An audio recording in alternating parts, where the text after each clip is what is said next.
Check 1, 2. djlonghairorig here in the house. Hold on. Let me know if you guys can hear me. I'm having some audio issues lately. Hopefully we're good. Hello, hello. Here we go. Hopefully they're not streaming music yet.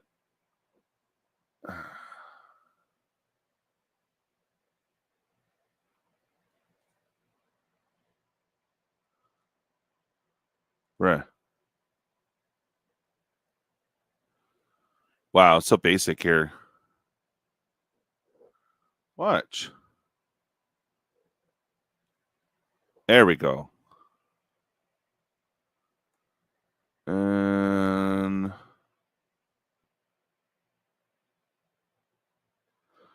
all right, let me know if you guys hear me.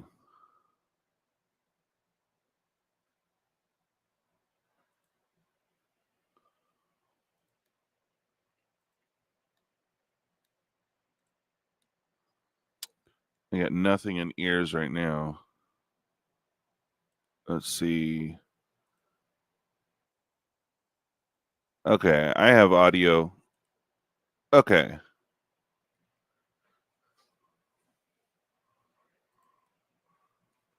All right, who's excited, man? Now, I've seen Final Fantasy VII seen played, but I personally have didn't really have a console growing up.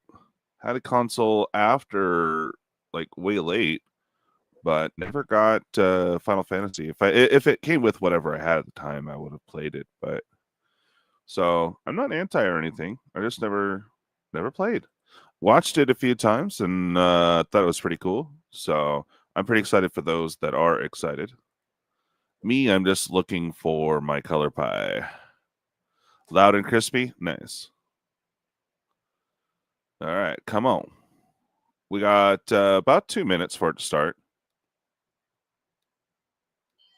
So the last version you played for yourself was on Game Boy. Okay. Was it 7 or no? I mean, not 7, but what version or what number was it? And I've seen Benson play, but just never picked it up. Oh, this ought to be really interesting. You think 4? Okay. I'm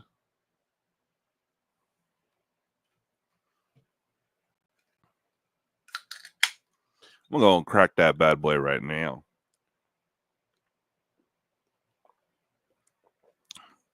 I'm in the process of shipping some stuff out, so probably won't see my mug today, as I don't want to dox whoever I'm shipping to. So, anyways, cheers everyone.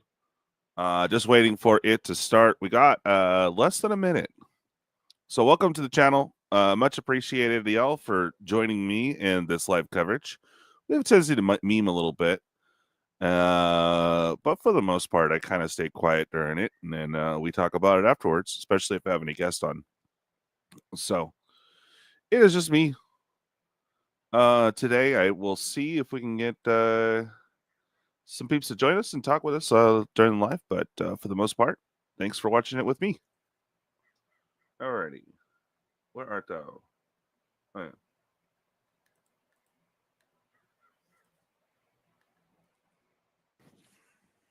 Hello and welcome to maybe our biggest show ever.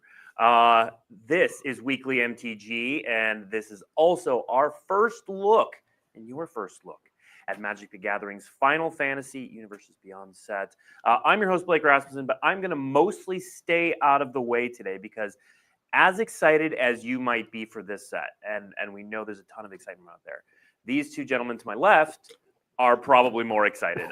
They have been chomping at the bit to tell you about this set for so long. So we're no further ado. Let's hear from you guys.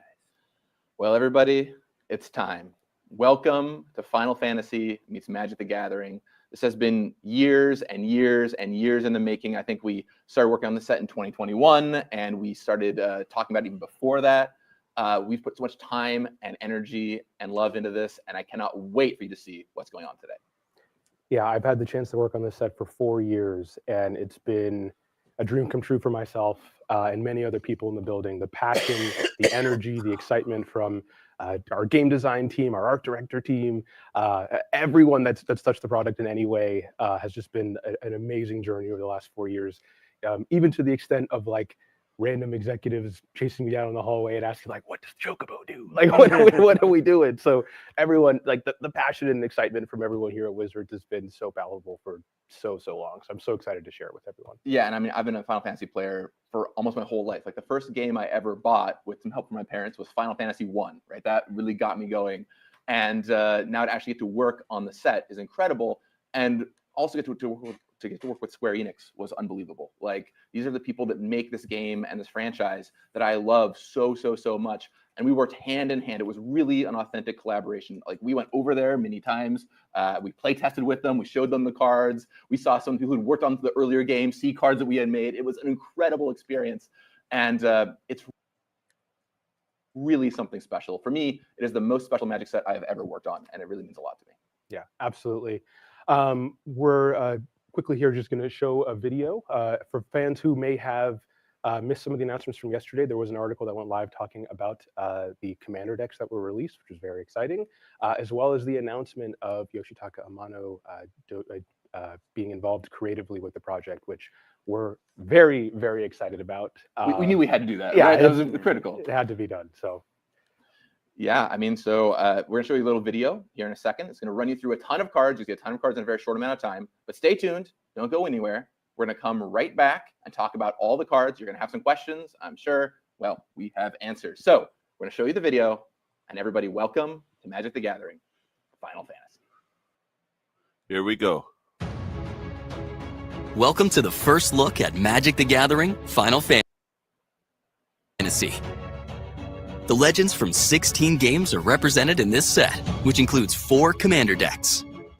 Featured in the 4 decks are Terra, Herald of Hope from Final Fantasy VI, Cloud, Ex-Soldier from Final Fantasy VII, Tidus, Yuna's Guardian from Final Fantasy X, that music, and Y'shtola, Knights Blessed from weird. Final Fantasy XIV.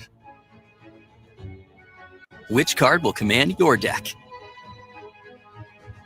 In this set, you'll find the boss monsters you love from Final Fantasy, like on this Jumbo Cactuar card, and this Sin Spira's Punishment card. Going fast. And the whimsy of Final Fantasy is here too. Check out these Tonberry, Stiltskin Moogle Merchant, and Saz's Chocobo cards. Chocobo! Double-faced cards show character progression or different forms of the same creature.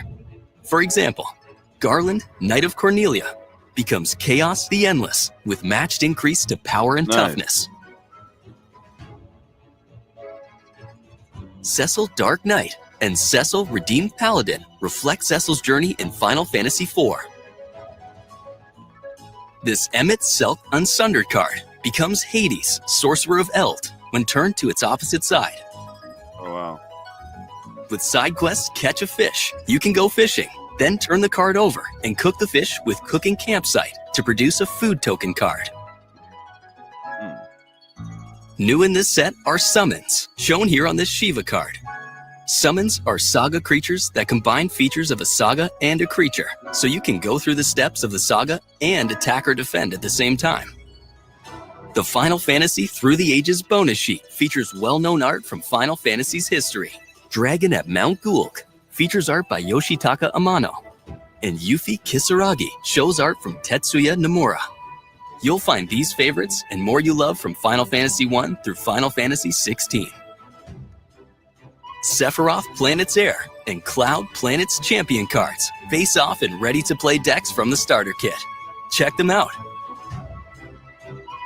All of this and more in Magic the Gathering Final Fantasy. Available June 13th. Shape your Magic story.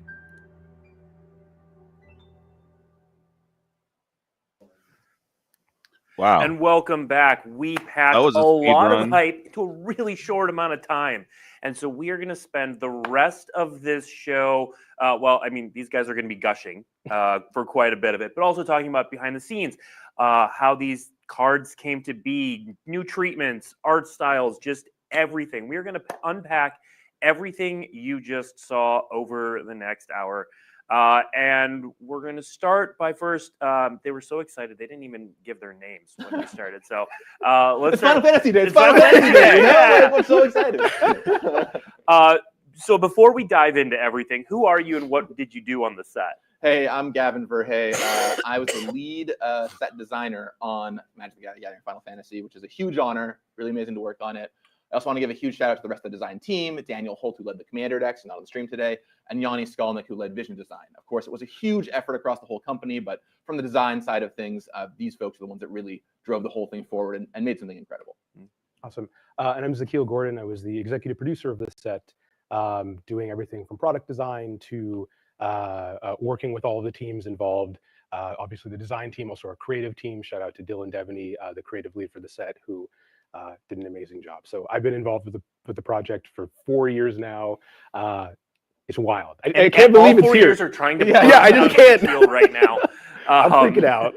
And we're both also like lifelong Final Fantasy players. Yeah. Right? Like Yeah. I said, Final Fantasy was the first game I ever purchased. I'm even playing Final super long Fantasy time. 7 and 10 are not just my favorite Final Fantasies. Final Fantasy 10 may legitimately be my favorite video game.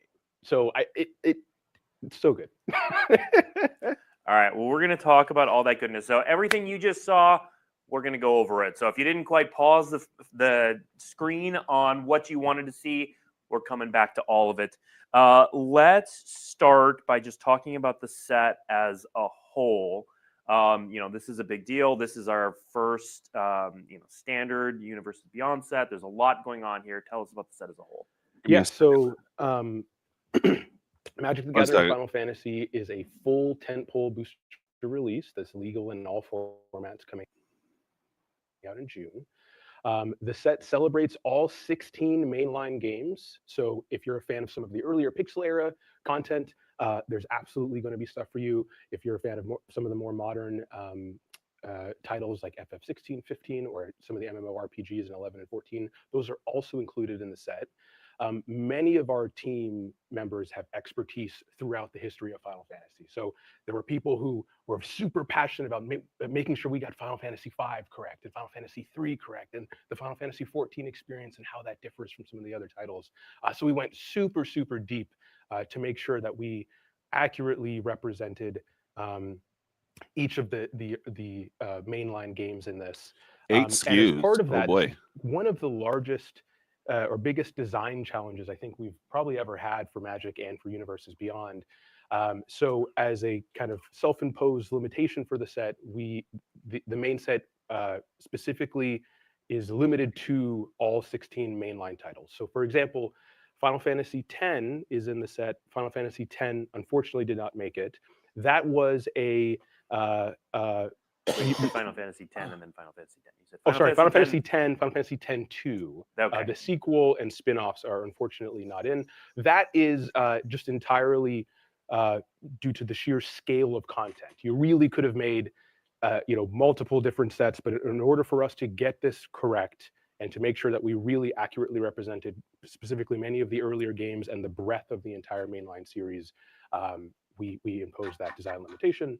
So that's what the shape of the content for the set will look like. And there's no shortage of stuff to put in there. And No, absolutely not. not. I really want to go back and stress how important it was to get all of those mainline games represented. I, as a designer, I almost saw it as like I had my like roster of people, and I was like, okay, I'm making a card for Final Fantasy III. I know who the fans for Final Fantasy III is in the office. I'm gonna go talk to them and chat with them. And because a lot of people have played some Final Fantasy games, but very few people have played every single Final Fantasy game. Right. So kind of knowing who my super fans were for each game in the office was really critical. And it really made it feel like a huge office endeavor, right? We all worked together, like so many people. This wasn't just a small design team. This was so many people over the past several years contributing ideas and chipping in and play testing, like to bring this to life and bring that passion and infuse it into the set. Yeah. All right. Let's talk a little bit about the product lineup, Zakil. There we go. Tell us what we can expect here. Yep. So once again, this is a full tentpole release, which includes an entire 300 plus card standard set. Those are available in play boosters and collector boosters, as well as our standard offering of bundle and gift bundle. And then alongside the main set, we also have a commander deck release, which has 4 commander decks themed around individual games, with the collector versions of those decks also available. For new players, we also have a starter kit that is 100% standard legal. So if you're learning to play Magic and this may be your first introduction to Magic, you can pick that up, battle your friends, and then upgrade your deck and take it to your local game store and have a good time. And then, of course, as always, we have a dedicated pre-release kit for the launch event in June. All right. Now, let's get back to the cards. Yeah. All right, fine. You can we didn't give chat enough time to properly freak out about each card before we went to the next one. So we're going to spend some time freaking out about these cards. Zekiel and Gavin have already been doing so, and they're going to continue doing so. So let's take a look at our first card and our first Chocobo. Saz's Chocobo. They're finally here. Yeah, it's time. We've made a Chocobo card. So we have a quick graphic here for fans who may not be as familiar with kind of the skeleton or mechanical aspect of Magic cards. But as a quick kind of run through, at the top of every Magic card, you have the name of the card, the mana value of what it costs to cast that card. And as you go down towards the bottom of the card, your type line calling out what the creature type or card type, and then the creature type related to that, as well as the expansion symbol, which denotes rarity, of course, rules text and flavor text, which Gavin will get into in a second. But one very special thing for this set that we've never done before is within the collector information on the bottom left on every single card within Magic the Gathering Final Fantasy, whether it's main set or commander decks or promo cards or whatever, there is a game identifier. And it has the specific call out of which game that card is from. This is very useful if you may only be familiar with a couple different games, and if you open up a pack of cards, you can learn and kind of really dive into the history of, oh, this character's from Final Fantasy IV, or you can see the evolution of many of the creatures of how the Chocobo design or the Chocobo model has evolved throughout history. So huge moment. I want to make sure you say that again. So every card identifies what game it's from. Every single card in the entire set, both main set, commander, and anything related to Magic the Gathering Final Fantasy. It's actually a pretty fun story how this came about. We were in a play test, and people who were playing who knew some Final Fantasy, but not all of them.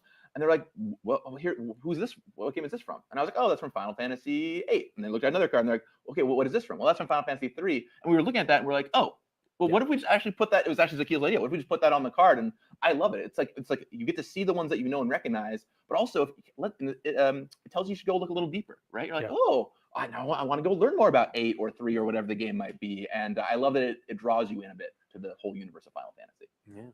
I did see a good question in chat on that. Do even the basic lands have that? Correct. Every single card. Every single It's kind of neat. And now if we put Saz's Chocobo back up for a second, I'll talk a bit about the card mechanics because it's pretty exciting. So, of course, Saz's Chocobo, 1-mana Chocobo, really exciting. Little baby Chocobo, super adorable and cute. One thing I'll call out is that the Chocobos in the set have a bit of a landfall theme going on. So while this is the only Chocobo you're going to see today, you can imagine what maybe some other Chocobos might end up doing. So you'll see plenty of these birds around, getting bigger as you play land. So you got to run around on your Chocobos. And yeah, this little guy hits hard, really hard, by the way. Yeah. So he grows up fast. All right, let's move on to some other cute cards in the set. Tell us about Tonberry. Yeah, so Tonberry was a design. It took us a while to get right. You know, I talked to a lot of people about what they expected to see in the set. And of course, Chocobos and Moogles and all that kind of stuff was in there. But Tonberry came up over and over and over again. And one of the things I tried to do in the design of the set was make sure that some of the really iconic stuff showed up at lower rarity. So even if you haven't played all the Final Fantasy games, as you're opening up a booster pack, you're likely to see some things that you recognize, right? And Tonberry was pretty iconic, so I wanted to get it in at common or uncommon. And we worked on the design for a while. And if you don't know the Tonberry, it's this character that has like this knife and will kind of kill you in one hit and like slowly follows you around, but will absolutely destroy you if they hit you. And so showing up a little bit slow with that stun counter. And then once they start attacking, first strike, death touch, you are not blocking this thing. Really felt thematic for a Tonberry. And you know, a 1-mana 2/1 creature that basically can't be blocked effectively is a solid 1-drop. So really fun little take here. Absolutely. All right. Now there are also some new creature types in the set, which we'll see on this next card. Tell us about Stiltskin. Yeah, I mean, it's a Moogle. It's a Final Fantasy set. It's You a know, Moogle. I mean, it's a Moogle, what's yeah. not to love? So we tried to match existing creature types where we could, but with Moogles, what is it? It's a Moogle. That's what it is. So we, added the new creature type Moogle here. Now, I'm a big lover of Final Fantasy IX. That's one of my favorite Final Fantasies. And so one of the great things about your lead designer is you get to put a little bit of a thumb on the scale to what cards show up in the set. And so, of course, every game is well represented. We have tons for everybody. But I wanted to make sure to get some of my favorite characters from Final Fantasy IX in here, and that's where Stiltskin comes from. And I love this kind of white donate effect. It's a little fresh. It's a little new. Hand them something, get a card back. Really fun in multiplayer, or I don't know, maybe in standard you hand them a demonic pact for fun. I mean, these kinds of things happen sometimes. he's a very generous little Moogle here.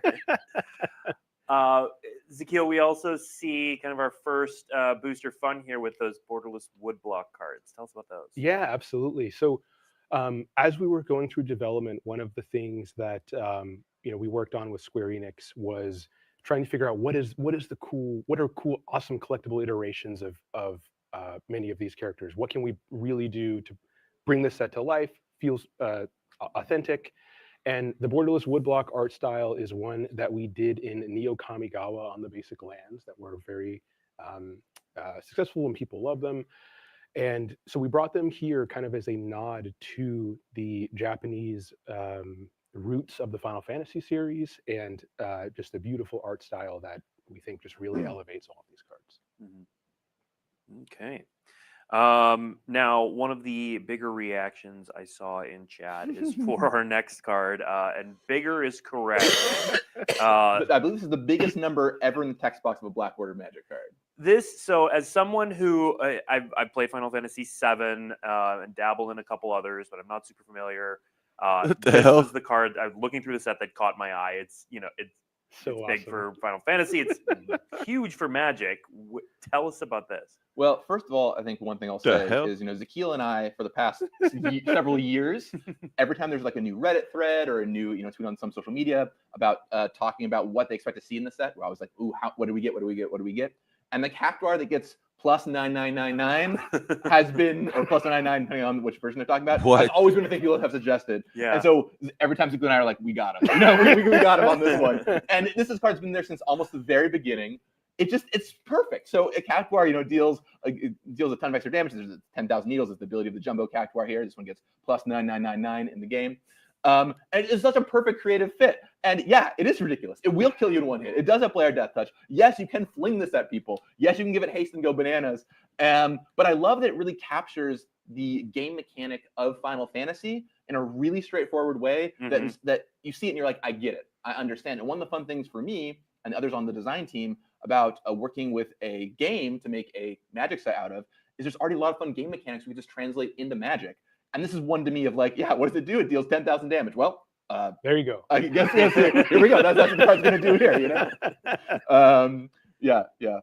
So this card just makes me so happy. Oh, that's so good. That's all I want to add. And so good. Yeah, it costs 7 mana, but you will kill people with this, right? Like in our commander play testing, you would give this haste the turn it comes down. Yep. Lightning Greaves, great friend of Jumbo Cactuar, and of course fling it at people. You got to get it to attack, but you can make that happen, right? No problem. Yeah, absolutely.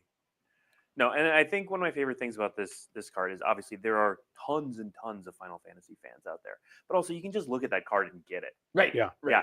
10,000 needles. Yep. Okay. It's got 10,000 needles. Got it. Yes. And of course, we do bring back ability words here. You saw that there. There's a number of ability words throughout the set to convey a bit of extra flavor. Right. Or excuse me, flavor words is what they're called. Flavor words to convey a bit of extra flavor. Because there's so many cool moves in Final Fantasy. We wanted to make sure that those were written out somewhere because characters have awesome abilities they use. So let's actually put those on the cards. Yeah. All right. Next up, we've got something a bit more serious. Let's take a look at Sin Spira's Punishment. Yeah, totally. I mean, this is the big bad from Final Fantasy X, depending on how you want to frame it, I suppose. But we want to make sure that all your favorite heroes and villains, the big ones from all the main games are represented here. And Sin is, of course, no exception. Now, I'm not going to spoil the story of Final Fantasy X in case you're not familiar, but making a bunch of copies of things is certainly pretty resonant for what Sin is doing here. And I gotta say, man, that borderless woodblock version is awesome. It's just gorgeous. They knocked it out of the park on these. Absolutely. Yeah, this is a really fun, different take on kind of a Sultai graveyard commander. You want to fill your graveyard with lands so you can bring a ton of them back. Yeah, it's definitely a haymaker for 7 mana on that enters or attacks trigger. Yeah, and Ezekiel, we're going to keep gushing over the art as we go through this, but can you talk a little bit about the approach overall to the art styles and what you wanted to invoke? Yeah, so much of the booster fun in the set is heavily influenced by various different Japanese art styles. So it's kind of a top-down take on a lot of iconic characters and monsters, creatures that we know people will love, and done in obviously a different way from Magic House style. So of course you see the main set version of the ship going into or battling Sin with the city on top, but seeing the perspective of Sin kind of flying through the sky in this wood block is absolutely amazing. So yeah, and how closely did obviously we have our stable of artists. Square has theirs. How closely did we work with Square Enix on all of the art and the artists? Yeah, so every single piece of art was reviewed by Square Enix. We worked very collaboratively throughout all of development, talking about this is how we want to represent each game. This is the character list that we want to hit on, and we would go back and forth. It was super collaborative. Of this is a character that we want to put at a high rarity that we think will be special, and we may send them maybe a list of 2 or 3, and they'll say these 2 are ones that we encourage you to do because of this reason, or we have a really awesome story and maybe you can tie this into design, or maybe this specific character is very important to our brand, so we'd like you to do it this way or not. So many of the artists that have worked on Final Fantasy throughout their brand history were many of the people who were actually reviewing the artwork. And as we announced, again, Yoshitaka Amano and perhaps maybe a few other artists were also involved in the creative creation of art pieces for the set. So. It was so cool to work with Square Enix once again, right? They're the people that helped bring this franchise to life and are still working on it now. And a lot of those folks are still there. Like when we went over to Japan to play with them, we got to meet people who worked on some of my favorite games from when I was a kid. You know, it's so special. And of course, they've got some huge Magic fans there too, which is part of how we got to bring this to life. Yeah, the producer on Square side, so the producer on Square side, Sochi Ichikawa, is a lifelong Magic fan, and just Kevin, a very special moment when we're talking to them about creating something. We finally, build this file. We fly over for this play test. We're very excited, but of course you're a little nervous of just like, we put so much work into this. What do you think? And they were just beaming as Magic fans and as Final Fantasy fans, just really happy with the quality of the designs and the quality of the set. So it is unlike anything I've had the chance to do. It's so awesome. I remember we have a weekly call with them every week for years where we chat with these folks. And I remember my first time I was on the call, the guy's like, hey, I played 4 pre-releases last weekend. And I'm like, oh, okay, you mean business. Like you are really a Magic fan. All right, awesome. Let's talk, and they saw all the cards, they could get feedback on some of the designs. It was really amazing. Really amazing. All right, let's get back to talking about the cards. In the video, we revealed 4 double face cards. So let's take a look at those, and we'll start with Garland, and talk about tell us about how we landed on having double face cards in the set and what function they serve. Yeah, so when I think about Final Fantasy, one of the things that really pioneered in games is kind of the idea of this isn't even my final form, right? Someone who evolved or changed, and the heroes and villains both together go through lots of evolution. And we thought, what better way to represent that than double-faced cards? Like that literally lets you show the evolution of these characters. And Garland, from the very first Final Fantasy game, you see him very early on in the game. You fight him. It's the first boss battle you have in the game. And then he comes back at the end as Chaos. I guess spoilers for Final Fantasy 1. But that's exactly what happens here, right? He's a nice little creature that comes down early. He goes away. And then later on, he comes back as Chaos. So you'll see these at all throughout the set in all kinds of ways. Show off, like I said, heroes and villains and a couple other things I'll get to in a second. But heroes and villains are kind of the big tentpole for us here. And then we see that extended art, of course. Extended art is a staple of ours in collector boosters. But I'll call out, you do say that uncommon here, right? So Yeah. you gave it to the legends in the set, which is pretty cool. So if there's an uncommon legend that you're excited about, you can get that in extended art. Very cool. Yeah, that is. I don't know that we've ever done that before.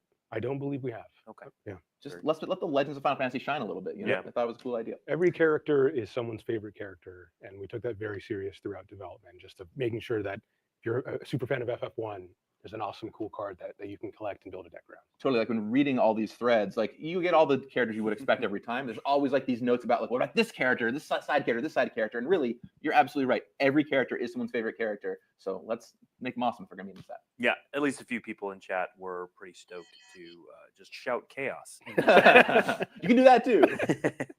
All right, let's see our next double face card, Cecil. Yeah, speaking of heroes and villains, Cecil is a character that I was asked for very, very early on when we announced the set. People have wanted this. Many people have guessed double face Cecil, which is perfect for their character's story. And we wanted to give him a really banging card. So yeah, a 1-mana 2/3. I don't see those stats every day. That eventually then transforms into a 4/4 lifelinker is quite the deal. My idea for this, I was actually inspired by like Death's Shadow decks, which try and deal damage to themselves really quickly. So you can kind of bring your life total down fast and then flip it in an aggressive deck, or there's all kinds of fun ways you can do this. Wait to play it till later if you want to. But it's a really cool way of showing off Cecil's story, and a card from Final Fantasy IV, which is a favorite among many longtime Final Fantasy players. Absolutely. Yeah, shout out to Dylan on our creative team, who he was my Final Fantasy IV expert. I mean, I played it a long time ago, but he like loves Final Fantasy IV. So this was the card I was like, we have to get this one right. And I'd constantly go to Dylan and be like, how about this? How about this? How about this? And eventually we got here. And it's such a perfect mirroring, such a great mirroring, and a pretty sweet card too. Yeah. All right. And then now the extended we've seen, the borderless character cards, Zakil, this is the first we're seeing them. Yeah, so as I previously mentioned, much of the overall collectible strategy and collectible kind of booster fund design in the set is heavily inspired by Japanese culture. You saw the kind of traditional woodblock inspired Japanese artwork on cards like Sin and Stiltskin. Here is more of an anime style artwork done on Cecil with the game title in Roman numerals behind the character. So that's something that, when we showed it quickly earlier, it's easy to miss, but I think that is a really cool feature on this. Yep. So just another very just awesome, beautiful art style, as well as the extended art here, so you can kind of pick which one you want if you're a super fan of Final Fantasy IV. I love that it really makes those characters stand out. And one thing I especially love about those early games is, look, I love a lot of early Final Fantasy games. One of the first games I ever purchased, like I said. But it is pixels at the end of the day, and you don't get the characters in as high resolution as you would here. So Magic lets you bring all this to life in this artwork, which is cool. This is a collection of all the games with our incredible artist pool drawing these characters and illustrating them and bringing them to life in ways you've never seen before. And so, like, yeah, I played Final Fantasy IV, but Cecil didn't look this awesome. Like, this is so cool to see right here, So I love, especially with the earlier games, bringing that to life. And Final Fantasy IV, with Cecil is a very popular character, so it's cool to do that there. All right, you've mentioned villains a few times. Let's take a look at our next double face card. Oh, yeah. Quite the story here with this double face card. Yeah, Emmett Selk. I mean, this is, we showed this art previously, and people flipped out about it. Emmett Selk is a super favorite character for Final Fantasy XIV. And Cameron Williams on my set design team, I talk about how I have a person for every game. Cameron Williams is a huge Final Fantasy XIV fan. Yeah. So much so that the only time I ever see Agreed, him Kevin, is when like the new Final Fantasy XIV raid drops, right? He'll like go and be like, sorry, I couldn't come to the meetings. I gotta go play Final Fantasy XIV. He's super into it, and he is amazing at his job. He did so much for the set. He did such an incredible job. Incredible job. And when it came to 14, he was always my expert, and we had to get Emmett right, absolutely. And so we made a card, right? This is a pretty awesome card. This is a looter. Okay, it's pretty solid. That turns into Yawgmoth's Will on the backside. Yawgmoth's Will. I'll tell you, if you transform this, you are not going to lose. It's very hard to lose when you transform this. And as it turns out, getting 14 cards in your graveyard, not that hard when you have a lot of self-mill stuff going on. That's a pretty specific number on getting cards in your graveyard. Was that a tweak from design? Like, where did that come from? One thing in Final Fantasy XIV is they do a lot of calling out numbers of things that reference them. Final Fantasy has this across the board. And in 14 is a lot of 14s. We put 14 on the card, and I told casual play design, If we got to change the 14, I'll understand. But if you suggest 13 or 15, you better have a really good reason for changing away from 14, right? And eventually it just stuck the whole way through as 14. We play tested it, and actually the feedback I got was weirdly, it was about right. I guess it was right the whole time. So excited for you to play this card because it is, yeah, I mean, a bit of card selection, really strong, but also just slamming this slate, flipping it on your upkeep and turning it into Eternal Yawgmoth's Will is quite the magic card. So yeah, Emmett is powerful. And I love, if you go to the next slide here, I love the borderless character version here. You're so sassy. You get kind of the other side of Emmett Selk here. Yes, absolutely. Nice. As well as that extended art. I love, part of it is you have the character focus shot on one side, and then more of the kind of environment and general storytelling of what exists within the main set artwork. So just absolutely incredible. One thing that's really cool about having multiple treatments for a lot of these cards is that there are so many stories that a character will tell, and Emmett shows up, of course, in 14 again and again and again. So seeing him in a couple different moments, a couple different places is really cool, and something that I'm stoked we got to do here with these extra treatments. Now, one thing we haven't spent much time on is the flavor text, but I've seen some people in chat call out the flavor text in really good ways. So, someone remarked here, "Oh my God, the lore text is the same thing he said when you defeat it." So how much attention did the team pay to that sort of moment in the game to pull flavor text? All of the attention. Yeah, truly. The spreadsheets. This is 100% Dylan Devaney, the creative lead for the set. Spent many long hours replaying games, watching playthroughs of games, looking through the dialogue boxes and everything to really pull from, to make the set feel authentic, and to really just deliver those fan favorite moments. Yeah. So again, it was very important for us to get it right. It was very important for Square Enix to get it right, and our team just went all the way. And once again, everything was reviewed by Square and seen by Square, right? So sometimes they would have a suggestion back to us of, oh, try this thing out. So yeah, and then in terms of some of the Final Fantasy 14 stuff, I know there's all kinds of famous quotes, and we wanted to make sure to get those on a bunch of cards. So of course, I can't tell you what they are yet. Just trust us. But there are some other really iconic ones in there. So you can take some guesses of what those might be. But yeah, we got some good ones for you.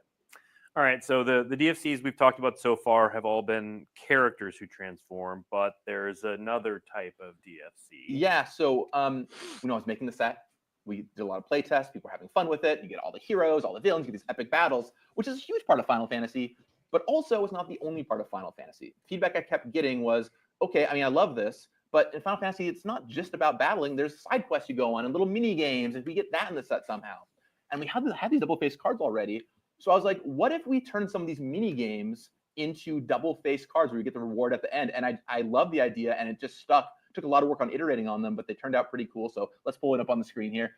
Fishing side quest. Of course, there's a fishing mini game. Even in Magic the Gathering now, we got a fishing mini game. It's actually a good year for fishing mini games between this and I guess fishing rod in the fishing pole foundations. Yeah. But there's 5 uncommon mini games. They're all from different games, so I'll let you guess what they might be. A bit of speculation out there for you.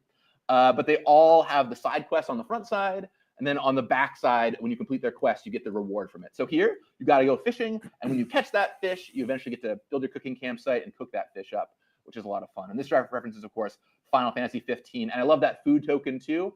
15 has a very different kind of aesthetic than a lot of their Final Fantasies, and it really shows like, hey, this is a bit of a different game than the other ones, and there's a delicious meal your fish have a lunch you right there. So yeah, this is a very cool little thing, and I look forward to seeing what your guesses for the 4 other uncommon side quests are. Yeah. Now, the next card we're going to talk about, I think, is one of the coolest mechanical innovations to show off a part of Final Fantasy. So let's talk a bit about summons. Yeah, so this is something that Yanni and his team, the Vision Design team, came up with early, and I thought was absolutely brilliant and a huge new tentpole direction to take this kind of set in. So summons, if you're not familiar with Final Fantasy, are these characters that you summon to the fight. They are really powerful. They do some cool stuff, and then they kind of make a big move and go away. That's kind of their thing. Now, depending on the game, exactly how that work might differ a little bit, but that's kind of the gist of summons. And how could we capture that on a Magic card, right? And we tried a lot of things. I know they tried out mechanics like fading or vanishing, but that didn't quite feel right. And so they finally hit on something that was a perfect fit. So let's bring up Shiva here. So these are something we've never seen in Magic before, but are yet a perfect blending, and that is enchantment creature sagas. So what they are is they work exactly like how you would imagine. There you are. I sent you the invite, TCGDude. First chapter right away. They can attack and block as normal. And then each turn you go to the next chapter. And after the third chapter, they go away. So you play Shiva here, you tap one of their creatures. The next turn, you'll tap another one of their creatures. And then on the third turn, you will get to activate the ultimate ability here. You Diamond Dust, you draw a card for all your opponent's tapped creatures, and the saga goes away. And there's a lot of pretty fun gameplay and intention here of like, okay, do I want to attack? Do I want to block? If I'm the opponent, do I want to spend a removal spell on this? Because it's going to go away in 2 turns anyway. Do I want them to get their effects? So there's a lot of fun interplay. And I also love a couple cool things here. This is the first time you've seen flavor text on sagas. There's this text box here at the bottom. We got flavor text there. Of course, this is the only one you're seeing today, but that might not be the only text that goes in that little space. And then also, first time we're doing, I think, borderless sagas. Isn't that right, Zakil? Absolutely. So this is the first time we've ever done borderless sagas. Of course, that suggesting a saga that's a creature. One other thing I'll mention is that of all of the summons in the set, they do appear at all rarities. So summons are such a significant portion, or play such a significant role in the DNA of Final Fantasy. You will encounter summons from common to mythic. Yeah, absolutely. And I talked earlier about how we wanted to make sure that at lower rarities, you saw things that you really recognized. Well, these are things that are pretty common throughout most Final Fantasy games. So this one, even though it's from Final Fantasy I hear X, that TCG. you could have seen a version of it in so many different games that it's really cool that you get to see this and you might recognize it from whatever game you happen to know Shiva from. Yeah. This is a really incredible new mechanic. I cannot wait for you to play with it. It is so much fun to get to play with this new twist on things. And it's funny. We saw someone guess this last week actually on social media, which was crazy. We've been looking at all the threads for ages. No one's ever come close on saga creatures, and last week someone got it. So if you're that person, hats off to you. Well done. All right. So Zakil, I want to give you a moment to kind of build up this next part, because through the ages is an aspect of the set that I think is really special. Yeah, absolutely. So as we were going through development of this set, so much of the creative concepting came from original source material artwork, right? If you're trying to bring Final Fantasy 1, 2, really all the way up to really the modern games from 1 to 10, you're looking at a lot of artwork, a lot of very prolific illustrations that have existed for 30 plus years. And of course, that artwork is very recognizable to the Final Fantasy artwork. It's also just amazing, beautiful fantasy illustrations. And about halfway through development, as we're kind of riffing off of, okay, this is the original image and this is what it'll look like in the Magic house art style, I look at Gavin, I look at Dylan Devaney and Daniel Holt, and we're just like, we should just put these on cards. Like, people would just love these. So the Final Fantasy Through the Ages bonus sheet is a unique program launching with Magic the Gathering Final Fantasy that takes source material artwork from the original Final Fantasy games of the past 35 plus years and places them on reprints within the Magic universe. So here are 2 cards. The first one from Final Fantasy 1. This is artwork done by Yoshitaka Amano. Oh wow, Ancient getting a reprint. As a reprint of Ancient Copper Dragon. Wow. As well as Yuffie Kisarage as Yuriko the Tiger's Shadow from Final Fantasy VII with artwork done by Tetsuya Nomura. You can expect concept art and you can expect the Final Fantasy Through the Ages concept artwork to appear for each individual game from 1 to 16. And of course, anytime we get to work again with Yoshitaka Amano or Tetsuya Nomura, it's absolutely amazing. I will say that this is kind of Amano is may be associated with the set in multiple different ways, but it was nice to be able to pick up some of the original concept art and really bring it to life within Magic, and perhaps there's a couple more surprises along the way. Yeah, and getting to play with these cards is so fun too, because while they are not standard legal, this is a bonus sheet, so they're kind of outside of there. You can draft these unlimited, and it's pretty fun to get to throw a haymaker from the top rope down and be like, wow, didn't expect to see this here, okay, or I didn't expect to get a ninjutsu or whatever, it's pretty cool. So there's a lot of fun to be had with these cards, and they're just gorgeous. Like, we actually got the first ever packs in a couple of weeks ago, and just to look through them. Which was an amazing day for us. But we got to open some of these up and see what they look like, and they are incredible. And bringing that concept art that is so beloved and the images that are so beloved from those games to life on a Magic card, it's just amazing. It is really amazing. Yeah, and so just to make sure, I'm seeing some questions in chat. Just to make sure we clarify, the bonus sheet is not legal in standard, but will be in play boosters, and you can draft it. Correct. They are in play and collector boosters, legal and limited, not legal and standard. Right, they don't change format legality, but they are awesome. Yes. And there's some weird sideways decks you can definitely draft with them. So I'll tell you a story after the sets come out about it, one of the weirdest decks I ever saw drafted.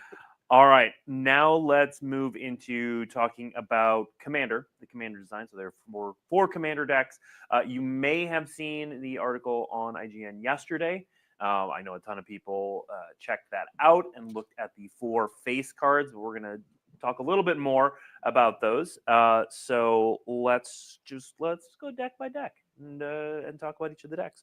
So here is Revival Trance. Tell us what we're doing here. Yeah, so first of all, what I'll kind of kick off with is we're trying to figure out what we wanted to do for the 4 decks for Final Fantasy. And, we talked about a lot of different things, but the thing that really struck us was let's do them based around different games. Mm-hmm. Like, let's pick a game and make a deck a pretty bespoke thing around that game. And so we picked 4 games that we knew were beloved. Of course, every game is represented in the main set. All the mainline games are. But Commander decks, we picked 4 games to kind of focus on. And one of my favorites, and a great one from the Pixel era, is Final Fantasy VI. Yeah, I noticed that INVESTABLE. Deck up. Now, this is a black, white, red kind of graveyardy deck. Mm-hmm. And specifically, I thought a cool thing Daniel did was this focuses on kind of the second part of the game, when you're bringing back your whole party, which really makes sense for the kind of graveyardy theme. And that's what Tara's doing here, right? She's trying to recruit your own whole party. Now, if this is not the Tara you want to play with, don't worry. For these many of these characters, we have other versions in the main set for you. So there's lots of options, but this is the one on the face of the Commander deck. And a pretty cool take on this character, and a really unique way of kind of making the bring back to graveyard meld well with the story of Final Fantasy of you're getting stuff back from the yard. And they also get these borderless character treatments, right, Zakil? Yep. So each of the face commanders gets borderless character card treatments that are available in collector booster, as well as the extended art treatment as well. So very, very cool.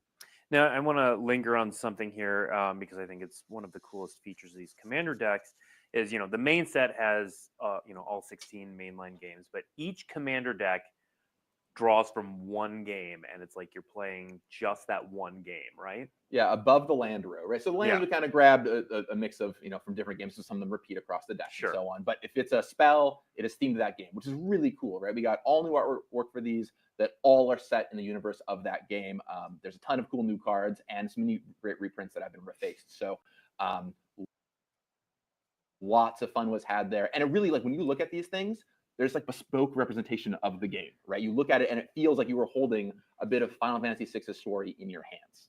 Yeah, absolutely. It is not to get too romantic. It is very emotional to see many of these decks, specifically the Final Fantasy X one for me, just to relive. The team did What up, Cane Shaker? Just telling the story and reliving just amazing moments from that game. Gotta love those again, INVESTABLE. From all the games. We all work really closely together on this, or we're always talking about what we want to do and what games we want to represent. And, in the case of design, like Daniel Hulk led the Commander decks, I led the main set, and we worked really closely to make sure that, okay, these characters are very popular. What up, Local Taco? I'll make 4 main set versions of them that are going to be great for the main set. You'll make 4 Commander versions of them that are going to be great for Commander. So it was really great collaboration between the two of us, and I'm really happy with what he came up with.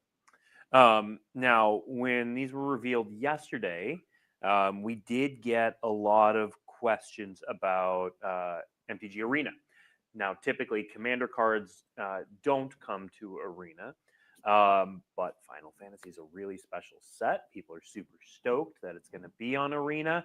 Zakil, I understand we did something a little different for Commander and Arena this time. Yep. So all 4 face commanders and the 4 backup commanders for each of the Commander decks, so a total of 8 cards, will be available on Arena.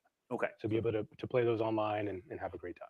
Great. And You got to get people's favorite characters on there. Of course, in addition to the whole main set, of course, will be in Arena as well. Yep. So you can go ahead and draft your heart's content, which I know I'm excited to do. So All right, let's move on to the next deck, surely to be a favorite, Limit Break, featuring Cloud. yeah, this is a red, green, white deck full of equipment and trying to get your power up to 7. It's got Cloud on the front. You know him. You love him. It's Cloud from Final Fantasy VII. He's got a huge sword. There are also, as you might imagine, huge swords in the deck to put on your creatures and try and get their powers all the way up to 7, so you can hit kind of that threshold bonus. So another instance of the number 7 game number mattering here. So there's a bit of that going throughout the set. Kind of my line in both Commander and main set was, let's not do that if it's the wrong design, but if it's the right design, let's do it where we can, right? So there's a bit of that going on, which is a lot of fun. And yeah, I mean, it's the Final Fantasy VII Commander deck. It's cool. It's amazing. It's the bespoke experience you get to hold in your hand for Final Fantasy VII Magic. Yeah, I mean, I don't know what more I can say other than it's sick. And that borderless character card is a pretty cool version of Cloud too. Yeah, absolutely. We previously said this, but as a reminder, each of the deck does come in 2 versions. The regular Commander deck, which has 2 foil face cards, as well as the total 100-card deck, and then the Collector Commander, which is entirely in a cool collectible Surge foil treatment for people who like shiny foil cards. Wow, who might those be? I can't think of anybody. Now, my next question from chat goes for any of these Commander decks, but obviously it came up here with Cloud. Are we going to see main set versions of these characters as well? Yeah, I'll say that all 4 of the face commanders for the Commander decks have main set versions. Okay. One of the cool things about that we did with the Commander decks is we were able to, because they're entirely bespoke representations of their decks, and the main set there you has go, so many Investable. card slots, is we're able to fill some of the other characters that didn't have room in the main set in these Commander decks. Yeah. But the face characters, absolutely. All the face characters you'll find the versions of in the main set. So if you want another version of Cloud to play around with, don't worry, I got one for you. And it's sick. Let me tell you right now, it's sick. All right, let's hear about our next deck, Counter Blitz. Yeah, this is the Final Fantasy X Commander deck, green, white, and blue, featuring Tidus as the commander there. And the thing I really love here is in Final Fantasy X, you have the sphere grid. If you've ever played that game, I know you might have spent many hours, I know I did, on the screen trying to make sure you can Not yet, Brandon. all your abilities and how they work out. And it really kind of feels like you're moving counters around. Prices And very it's a very soon, fun thing where we figured out remember, that we still got counters and sphere grid Dragonstorm kind of have before a all really this. nice mashup there. And so as you're kind of like So figuring I'm out how to spec your anticipating, abilities properly, you get to enhance your characters the way you want to. So it's not only like a great flavor fit and really May feels like Final we should Fantasy see X, a sale. you will spend a turn there trying to maybe min-max as soon all your as, counters, just like I was on the sphere grid screen. Final Fantasy X. early So or very, very mid-March. cool take on it, and that was a smart thing Daniel came up with. My My prices will be super good, but available for less than a week. This, and we've seen a lot of comments on social media. Blitzball, is it represented in the deck? I will tell you that we know about Blitzball. We love Blitzball. There might be places where Blitzball appears. That is a side quest that was very popular. I mentioned those 5 side quests earlier. Well, who knows? Maybe Blitzball is one of them. Maybe there's multiple Blitzball cards. I'm not going to tell you right now, but yeah, we know some of you just want to go play Blitzball all day, so we wanted to make sure that you would be able to represent that here. I know I spent way too long trying to win the Blitzball championship. Beating Sin, who cares? I got to win the league. So yeah, I feel that. I feel that, Chad. Zakil, anything to add about this deck or Titus or Blitzball if you want? Yeah, Final Fantasy X is my favorite deck. There's a lot of nothing to add right now. I think as we get a little bit closer to debut, this is mechanically this deck it plays so well. The team did such a great job. But I'll leave it at that. Yeah, we'll for another. Like you have to understand, chat. Me and Zakil could literally sit in a room and talk about these cards for like half a day, and I'm not exaggerating. Like we have stories for every single card. We are a tight knit crew that's worked on the design of these, so it has been pretty amazing. And you'll probably do that once everything's out. Yes, sure, almost certainly. Publish the 12-hour podcast. Yeah, the extended cut. All right, we've got one more deck to talk about. Let's take a look at Scions and Spellcraft. Yeah, so Final Fantasy 14, of course, bringing that to life here in this deck. And this is something we haven't really seen before, which is an Esper Spellslinger deck, wanting you to cast big spells to try and drain your opponent, or at least a little bigger than just a bunch of cantrips. And just a great fit for the character once again, right? You get to drain them for a little bit, and then once you cast spells. So fits Y'shtola really nicely. Yeah, absolutely. And one thing I'll just say about Final Fantasy 14, we were very conscientious of making sure that the gameplay experience and kind of identity of Final Fantasy 14 specifically really shine through in this collaboration. A lot of our team members, again, you had mentioned Cameron earlier, we have like an employee internal Discord of just FF14 players. Like the FF14 audience here at Wizards really loves FF14 and put a lot of intentionality in these designs. So if you're a fan of that if you're a massive fan of FF14, just trust us. We got some stuff cooking. Yeah, and I think especially what's interesting is it's such a massive game, and there isn't like necessarily one main hero, right? Because you are the hero. That it was a really fun design exercise to figure out where we wanted to pull everything from. And yeah, I can't wait to show you how we represented it all. But this deck is full of ways to show it off, so you'll get to see it all when the deck comes out. All right, we've got about 10 minutes left. We've got one more thing to show. I was debating whether we'd do a Q&A because they have to be very tight-lipped right now. There's so much they want to say and so much they can't, and I'm afraid of opening that floodgate. But we're gonna do it. We're gonna give about maybe 5 minutes for a Q&A, which we'll do after we show this next thing. If you have a question, it helps me find it. If you tag @Magic first, I will ask the question. There is no guarantee we'll be able to answer it. Maybe they'll give wink, wink, nod, nod hints. I don't know.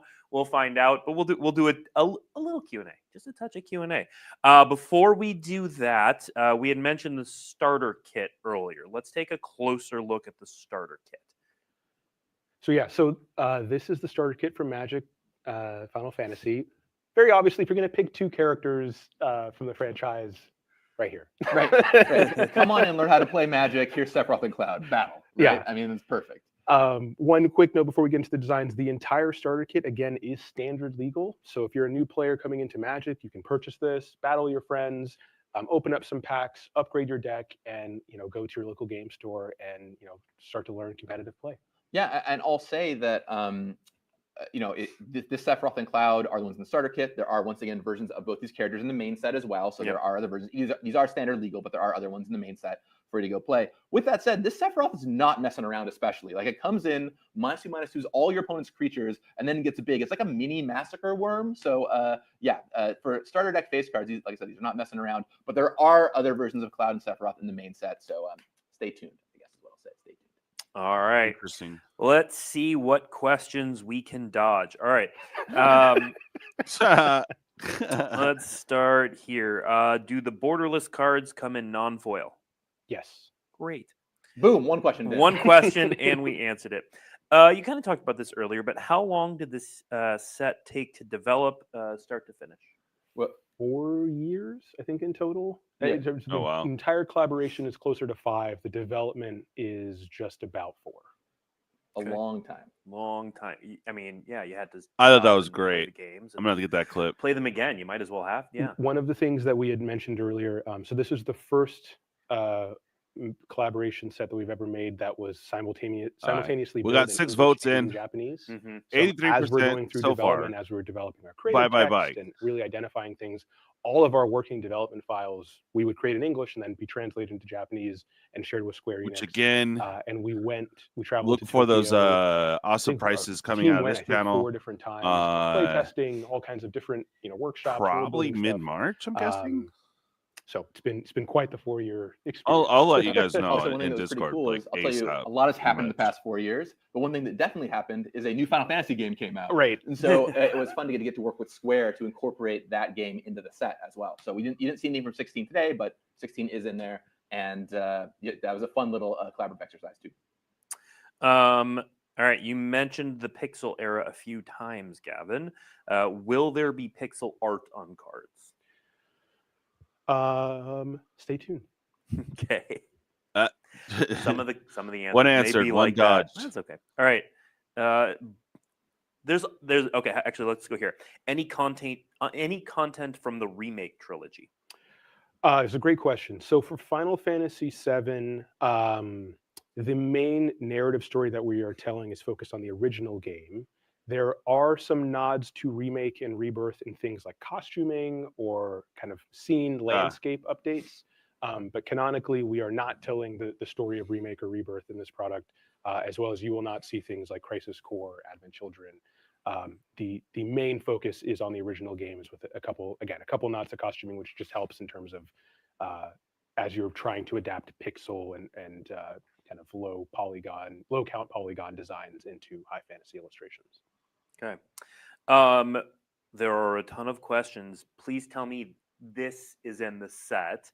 My favorite is blink aggressively if there's a Buster Sword. Thanks, Gavin. I didn't say anything, Blake. I didn't say anything. I'll say this to answer a lot of your questions. Yes. If it is super obvious, it is probably in the set. There's a good chance. If it is your favorite hero, your favorite villain from one of the main 16 games, your favorite item, there's a very, very, very good chance it is in the set. Yeah, I would say, just as a reminder, everyone who worked on the set is a lifelong fan of Final Fantasy. So we were very, very intentional about making sure that many of the characters from throughout the entire series are represented. So. Yeah. So, I mean, is it possible? Maybe there's one or two that are left on the sidelines, maybe, but like all the main characters should be there. We actually had a little grid of like all the main heroes and villains to look at, and plenty of side characters too. And with the commander decks, like I said, you get to blow out those side characters even more, right? It's like, okay, we didn't have room for this person in the main set, but because Final Fantasy VII is huge, we get to put this character in the commander deck. So tons and tons of room for stuff. All right. Can you share the sort of ratio of new cards to reprints in the commander deck? Not today. Okay. Glad Ezekiel answered. Another job. Let's see. What can we answer?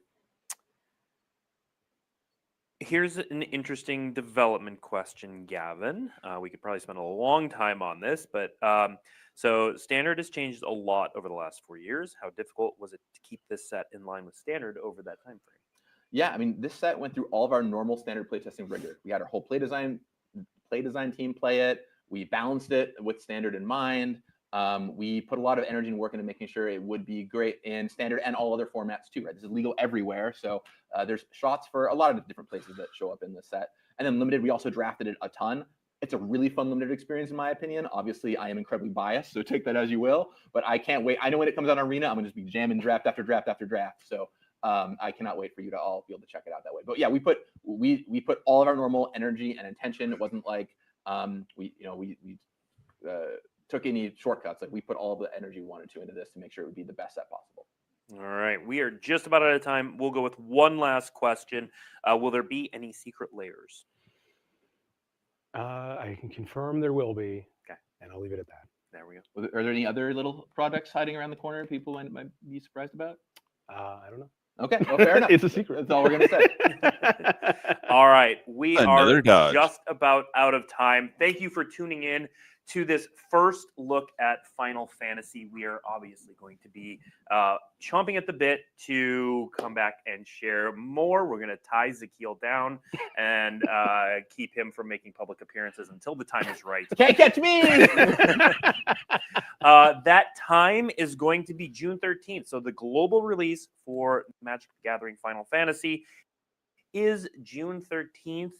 The debut will obviously be before that. We will share more information on when you can learn more about the Final Fantasy set as we get a little bit closer. So stay tuned for more information. Now, as many people in chat pointed out, there are pre-orders for this available now, today, this morning. And so we can throw the product shots back up there. There's not going to be a show next week or the week after for WeeklyMTG, because we are going to be traveling to MagicCon Chicago this weekend. We'll have the preview panel on Friday. Lots of new information there. Nothing on Final Fantasy. This is Final Fantasy is here today. This is what we shared. We hope you enjoyed it, and we will see you in a couple weeks. All right, there you have it, guys. Very interesting. I've seen some complaints online with the commander decks being low powered, and they expect a lot more out of these characters. So I can see some grumblings there. Dude, the cactus is just like, bruh. All right, so now what I'm going to do is go over and do a little Inception and kind of go back in the stream here. So let's see where they have the product shot. The video was super quick.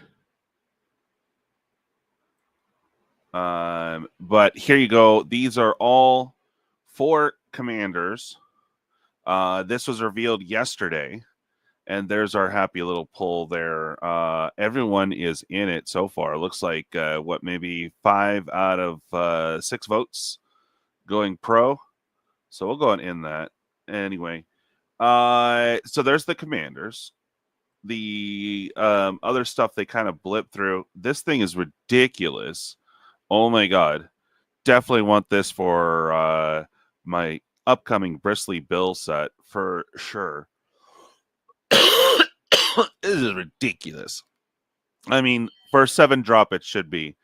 So you have to have like a haste enabler and something with menace, first strike, or something, a little bonus to this, and this will become insta like if you can get a haste on this bad boy, and trample. Oh my god, it's just dumb. Yeah. Let's see. Here are some other ones for the Mughals, and a Salamander horror. Toonberry. Probably never going to pronounce that correctly, but the Mughal Merchant. Attack him, then fling. Yeah, dude. Exactly. Insta kill, man. For the plant, for the cactus. I just think it's silly.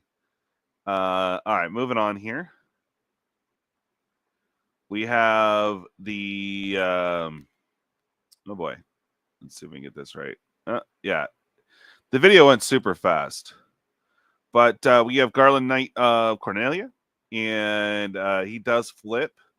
So you have to put it out there, do your surveil, have it killed, and then you could spend a lot to bring him back. There you go. Come on. Really? All right. There's a Cecil Dark Knight. Trying to get the backside of that. There you go. There you go. There's the backside of that. Turns into a demon, and when it dies, put it in the bottom of its own library. It's an interesting card. Okay.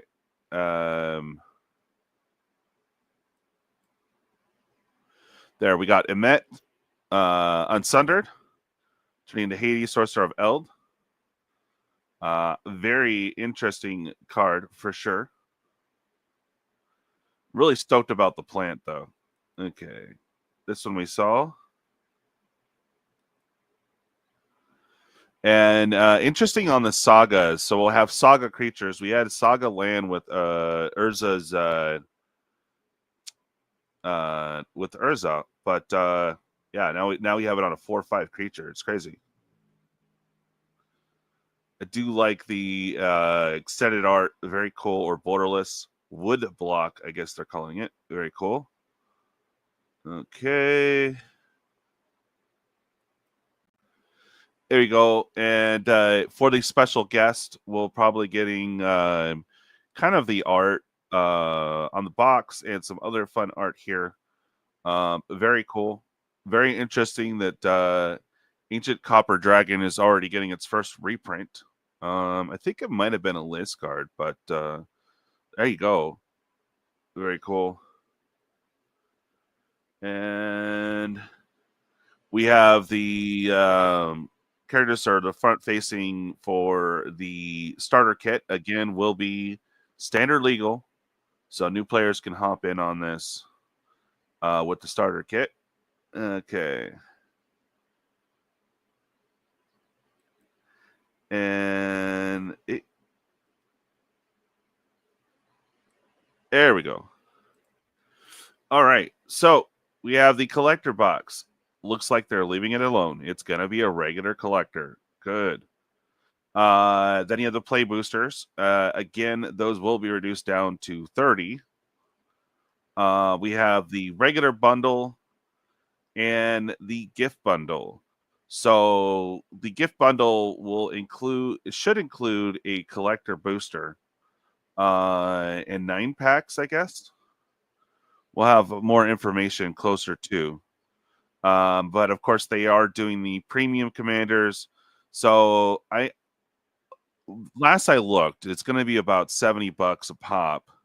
And the collectors probably be around $150 a pop for the commander decks. So they will be more expensive for sure. And yes, there is a pre-release kit, so there will be a pre-release event for this. Very awesome. And there you go. We will be talking about this more in depth here on Thursday. So do tune in this Thursday at 8 p.m. Eastern, 5 p.m. Pacific Standard Time. And hopefully we'll get a few channels on alongside to discuss this even further. So thank you all for jumping in and watching and hanging out live with us. It looks like they're not going to be here for the next couple weeks. So when something important comes up, I try to be live with it. I will not be at ChicagoCon. So they do have the preview panel that Friday. I will try to have something here for you guys live then. So. All right, guys. Well, stay awesome. Thanks for watching. Make sure you guys like and subscribe. Again, I will be getting the flash sale prices up probably, I want to say probably in March. We don't have any pre-order windows open yet, but the really good price with hardly any spoilers will be very, very soon. So keep an eye out for that. And, of course, for Dragonstorm. Guys, thanks again for watching, and we will catch you next time. Bye.